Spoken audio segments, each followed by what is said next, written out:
Hello guys, welcome to our channel. Click the subscribe button and hit the notification bell for more videos. Thank you. Hello guys, welcome sa ating bagong video. At nasa harapan nyo ang aking amplifier at susubukan natin siyang lagyan ng Bluetooth module dahil wala siyang built-in Bluetooth. So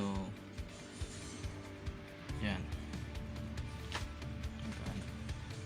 made out of scrap, mga piyesa-piyesa dito sa aking bodega. So ito na guys, nakita na ako ng yan, scrap material na pwede natin kuhanan ng Bluetooth receiver. So ito yung mga nasa speaker na yung style subwoofer na mabilis bumigay yung power supply, kaya ito ganun din ang sira niya. So yan, kinalas ko na yan, tinanggal ko na yung yan power supply board tsaka yung amplifier board yan. So ang kukunin na lang natin ay yung ito, pinaka MP3 player nya yan. May line in, USB, SD at saka audio out.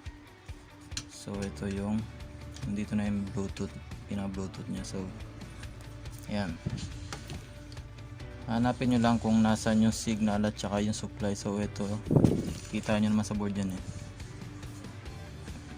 Focus natin, yan. So ito ang 12 volts, yan, kita naman 12 volts, ground,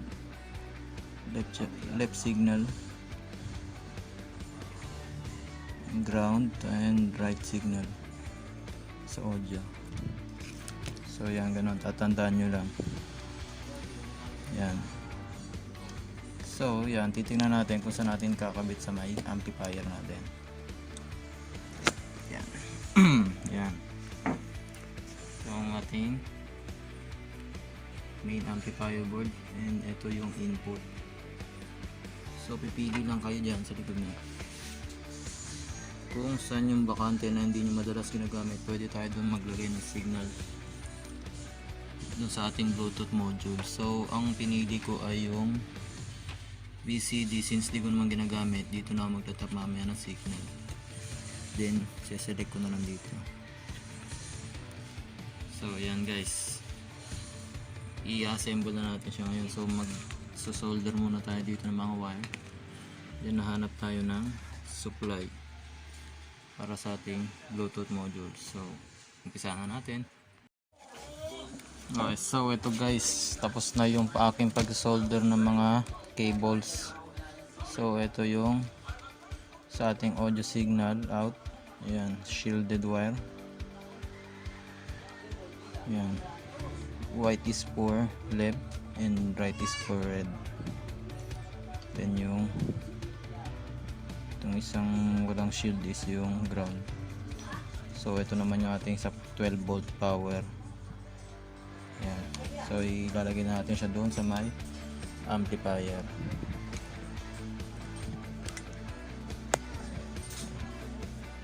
Kunin lang natin yung audio input module ng ating amplifier. So ayan, pipili lang kayo kung saan nyo ilalagay dyan, yung hindi nyo masyadong ginagamit.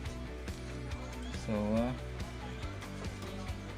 okay, so akin is pangatlo, ito yung BCD input. So dito ako maglalagay ng input ng ating Bluetooth module. Ihinang ko lang dito sa left and right dito.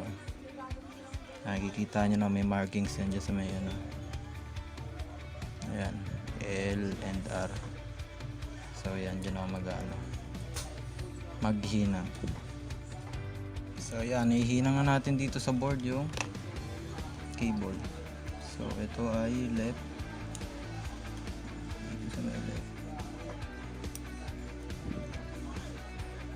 sa atin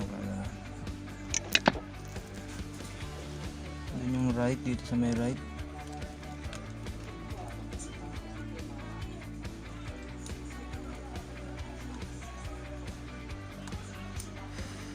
Yan.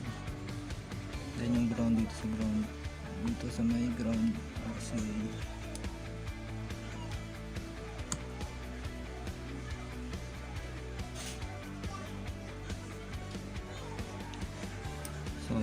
siya na hahaltak. So make sure na hindi siya napubunod. So yan, okay na.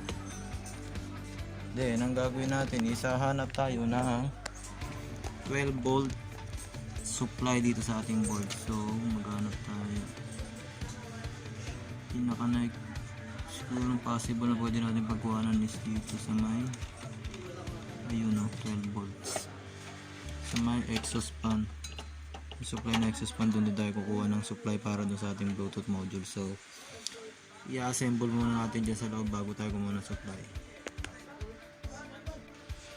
So yan guys, so sa mga amplifier, yan tulad nito, hanap kayo ng pwede nyo paglagyan ng module. Ito, yung Bluetooth. So yung akin dito ko na lang kakabit siguro. Yan, ganyan na itsura niya. Lalagyan ko na lang nut dito sa butas dito para hindi siya malaglag. So yan, kaya bahala sa inyo kung saan nyo po gustong ilagay, basta yung hindi siya malalaglag.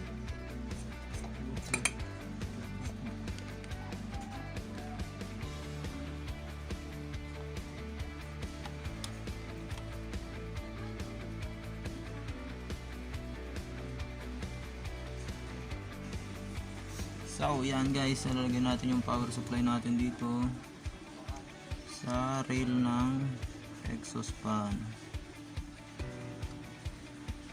So careful lang guys, dapat yung pagkukuha ng supply is positive 12 volts and GND lang. Meron kasi yan sa board natin is yung positive 12 volts and meron ding negative 12 volts. Tulad nung sa supply sa preamp, nasa ngayon. Huwag natin yun, diba? Kita nyo. So, pwede rin naman doon. Kunin nyo yung positive 12 volts. Tapos, nung sa GND mag-tap. So, yan. Nakalagay na yung ating Bluetooth module. Yung supply, okay na rin. Nagtitape natin mamaya. So, testing na natin kung gagana. So, ito na guys, papower na natin kung gumana ba yung ating ginawa. So, let's power it up. The Bluetooth device is connected successfully. So, automatic na na-connect.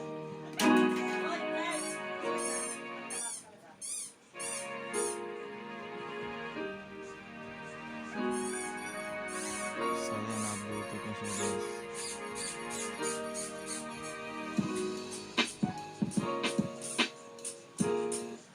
The Bluetooth device is ready to pair.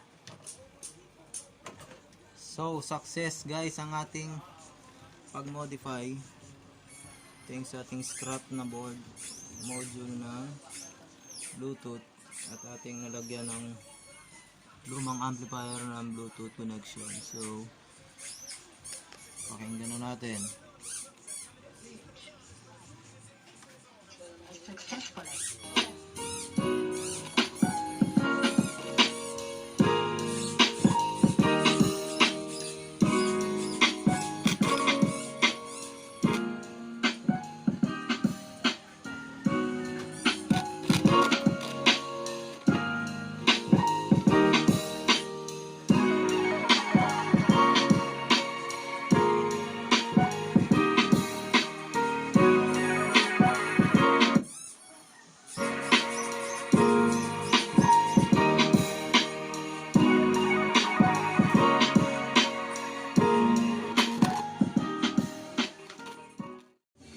So yun guys, kung papatayin nyo yung Bluetooth nyo, dito lang kayo mag sa selector. Yan, input select. So yun sa akin sa BCD nakalagay. Then pag nilipat yung CD, mawawala yung tunog.